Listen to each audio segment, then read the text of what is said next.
kebijaksanaan, bukan petua lagi. Okey, now you mula faham kenapa anak-anak murid saya semuanya berjaya. Sebab saya akan cerita daripada awal. Kalau kita tengok, perasan tak sini ada orang yang kena gastrik. Sebenarnya bukan sebut gastrik, sebenarnya kena sebut gastritis. Siapa sini ada masalah gastrik, angkat tangan. Jangan bersedih. Doktor saya punya gastrosurgeon bagi tahu, mana-mana pesakit yang ada masalah perut biasanya kena makan ubat perut sampai mati. Doktor perut cakap kat saya, lepas tu dia cakap apa? Dia kata, Liana, saya bersyukur sangat ilmu yang telah yang awak bagi, termasuk dengan apa yang kita semua bincang bermusyawarah, saya telah berjaya berhentikan ubat kepada ramai pesakit saya. Masya Allah. Jadi sebelum nak faham gastritis, saya suka bertanya dulu, faham ke perut kita sebesar mana? Dia cakap, makcik sakit perut, pedih, makan semua tak kena. Macam mana? Makcik salah makan kacang ke? Tanya saya. Saya tanya soalan simple je. Makcik tahu tak perut ni besar mana? Selagi tak faham yang tu, jangan bermimpi akan selesai masalah perut.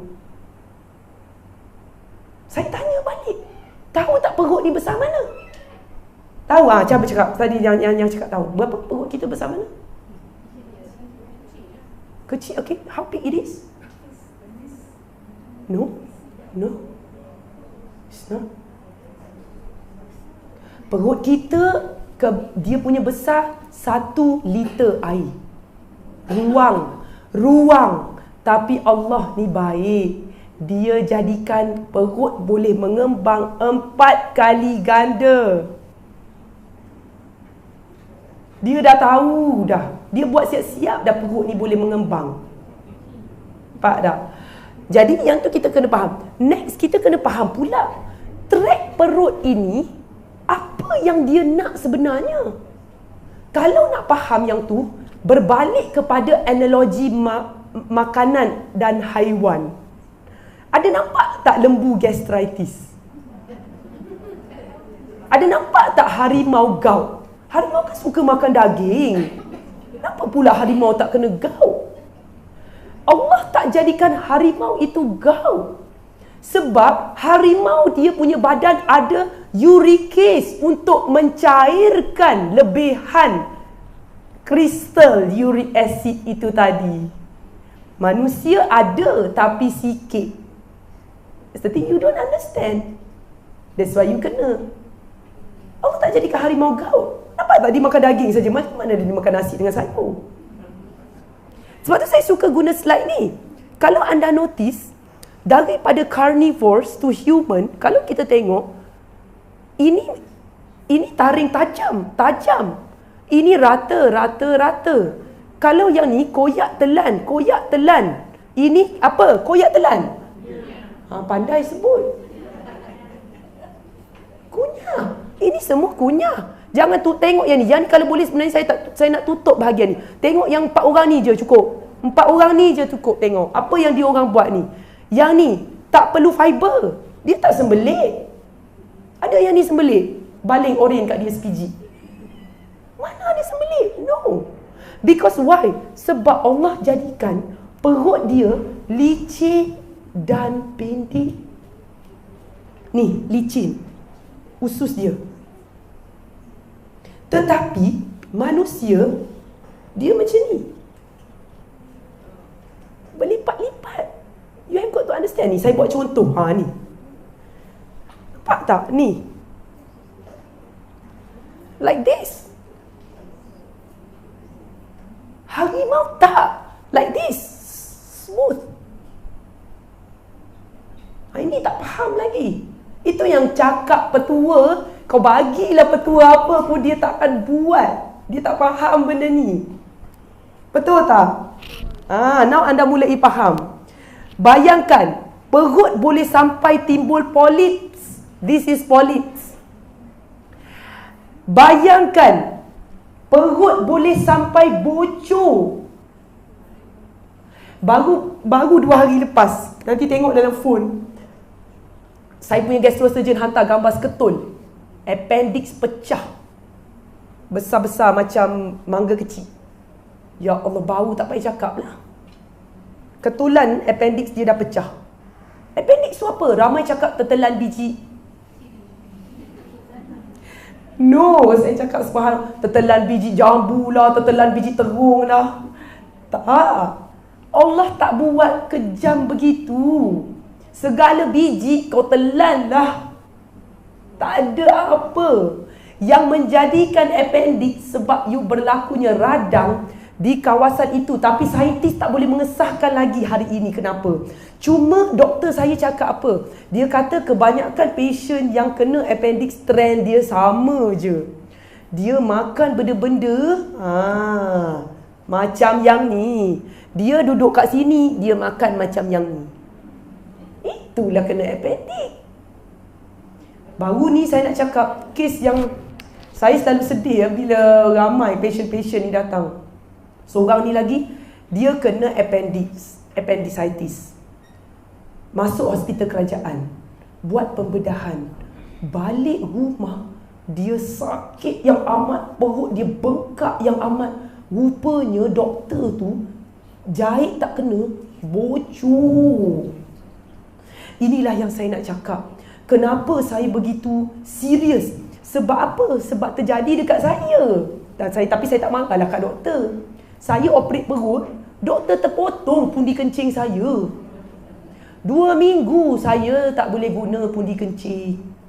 Ini nak cakap, risiko terjadinya apabila buat abdomen, open abdomen, dia boleh terjadi. Satu lagi kes, dia nak buang dia punya dia punya kanser dekat dia punya renal, dia punya buah pinggang, terpotong duodenum.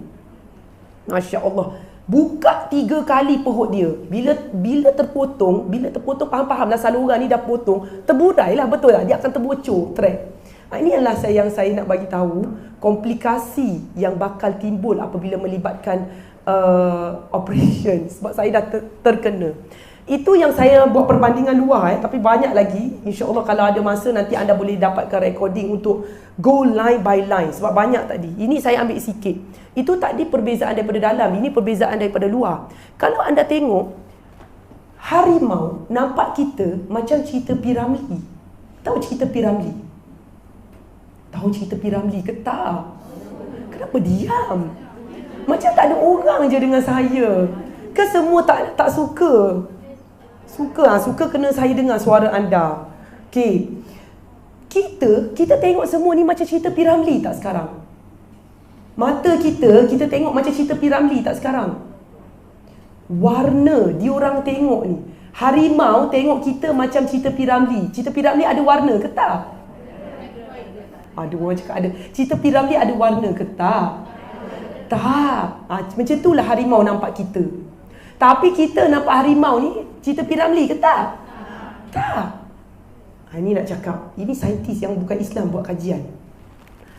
Dan kalau tengok ular sawa, saya suka ambil analogi ular sawa.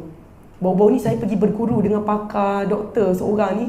Dia bercakap tentang bagaimana treatment kalau orang kena patuk dengan ular berbisa. Saya pun nak berguru terus lah kan. Dia cakap apa? Yang hisap racun keluar, yang ikat, itu semua dongeng dalam cerita. Kau jangan buat. Kan biasa cerita Hindustan kan, kalau kena patuk ular, hisap keluar, ikat. Dia, doktor cakap tolong jangan buat semua benda tu, you akan merebakkan lagi bisa tu. Betul tak? Anda mungkin akan buat kalau anda nampak orang yang terpatuk kan.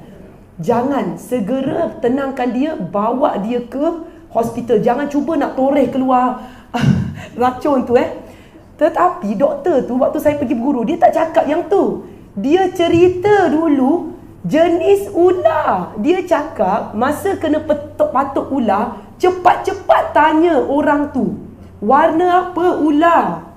Itu yang kena buat, tengok ular. Sepatutnya ambil gambar ular. Sebab ular itulah penentu ubat yang kita nak bagi. Tapi manusia sibuk pergi toreh darah dia keluar. Nampak tak, step dah tak kena. Sama juga, yang ni saya pun berguru. Rupanya doktor tu cakap kat saya, dia kata Perasan tak ular sawa, mulut dia kecil tapi dia boleh telan lembu. Betul tak? Logiknya kan. Tapi kenapa dia boleh telan? Doktor pun cakap kat saya, agak-agak kenapa dia boleh telan?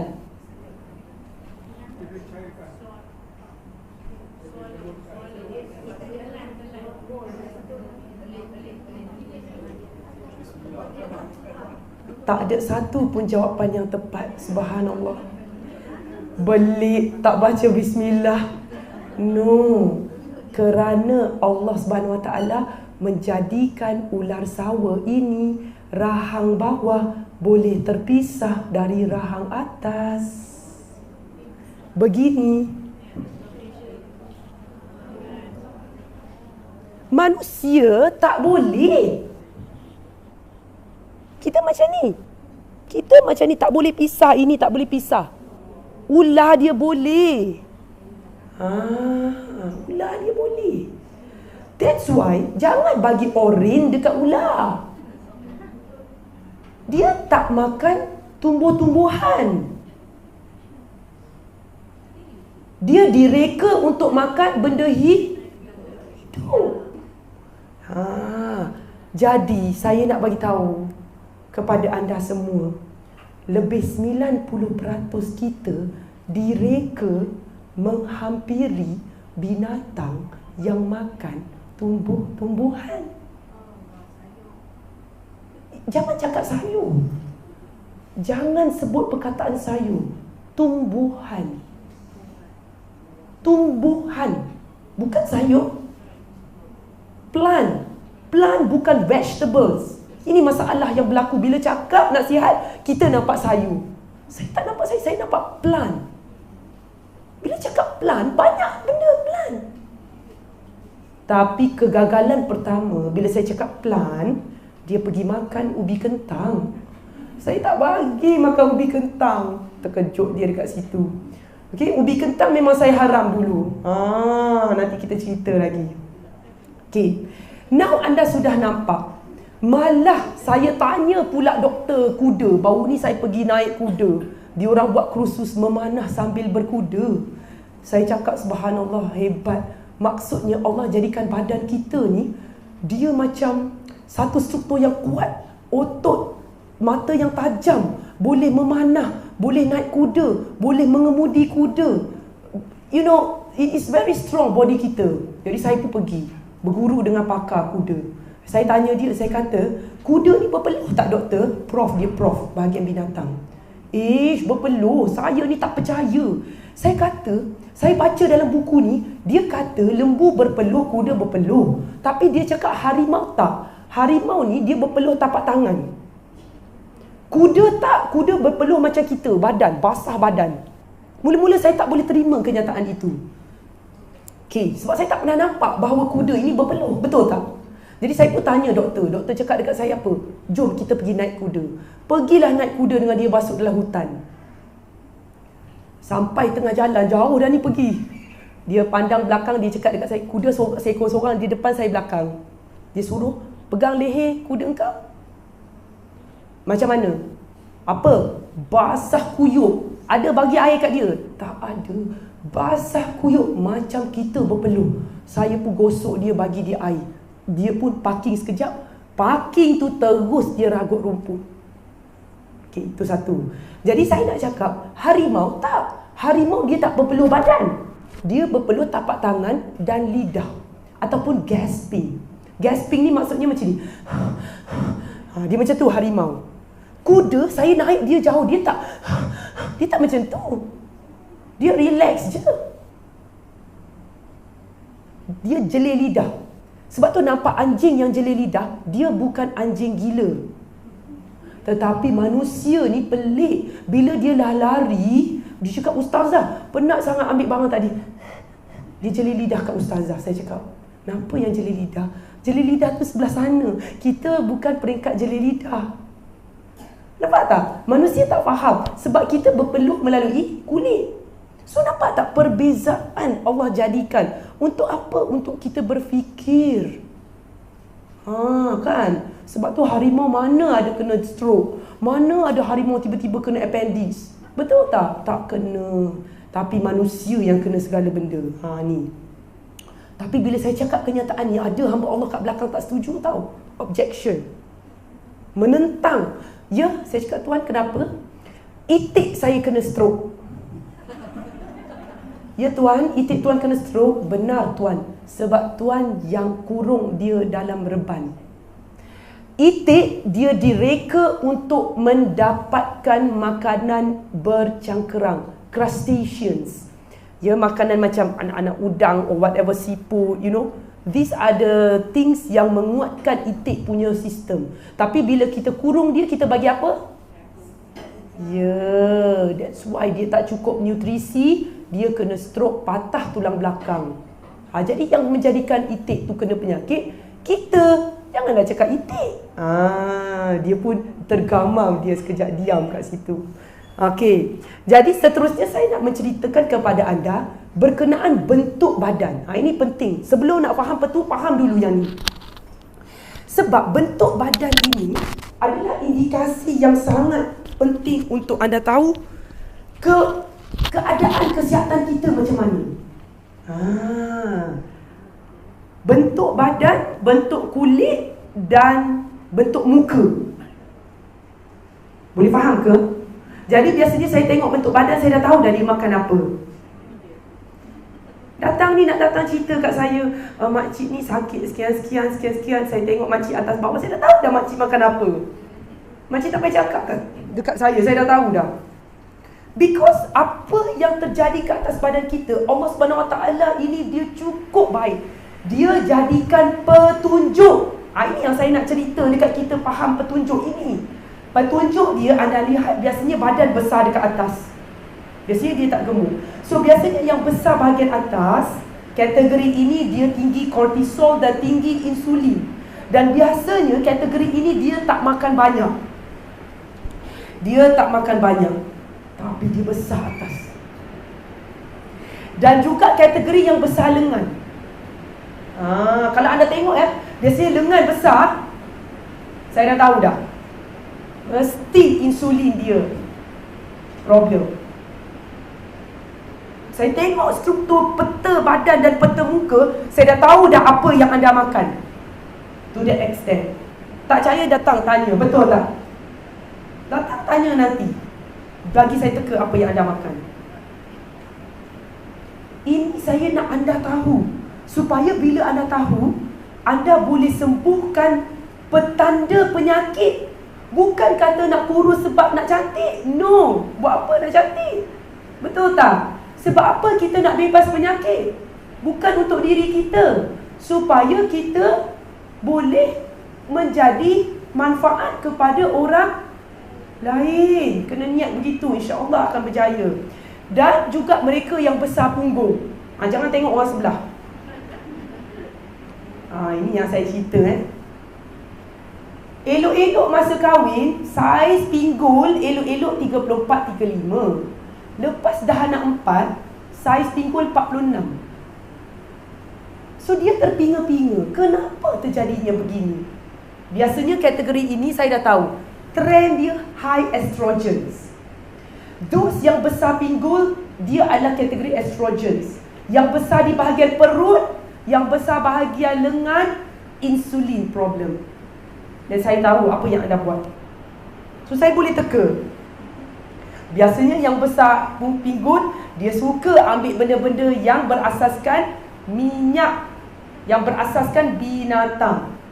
And that is why you dapat estrogen problem. Tetapi jangan salah faham, estrogen bukan penyebab pinggul tu besar. Dia adalah indikasi. Sama juga lengan besar. Bukan kata insulin yang buat lengan besar. Satu lagi saya nak bagi tahu, indikasi untuk anda tahu. Oh begitu. So bila anda tahulah apa nak buat lepas ni. Kita jangan bincang lagi nak betul. Tengok dulu. Sama juga yang kategori dia tak gemuk, tapi dia besar atas daripada pinggang seluar. Dan saya tahu tak payah cek kolesterol. Saya pegang je, kolesterol tak cantik. Dah tahu dah. Tapi pergilah ambil darah. Saat lagi cakap apa pula Tok Momo pula. Tak. It's a petanda. Dan ini bukan saya yang cakap. Ini daripada Dr. Natasha Turner, pengalaman lebih 30 tahun. Dia merupakan pakar hormon dan pemakanan. Dan buku dia setebal 508 muka surat, tak silap saya. But all in English, buku dia. Dia yang cakap, saya ni tukang sampai saja. Kalau nak panggil dia mungkin kena bayar dia 1 jam mungkin 8,000 sejam, 2 jam 16,000 ceramah. Ni benda yang dia share. Dan juga ni, lelaki yang besar di bahagian dada. Lelaki tak boleh ada buah dada. Tapi hari ini kanak-kanak yang darjah 5, primary 5 pun dah ada breast. Masya Allah. Subhanallah. Yang perempuan buah dada makin besar. Ini yang saya nak cerita. Cukup menggerunkan. Untuk pengetahuan anda semua, estrogen yang tinggi, trend dia adalah juga risiko kanser yang menyelinap. Anda seolah-olah menghantar surat jemputan untuk kanser. Ini yang saya takut. Saya tak risau apa-apa dah.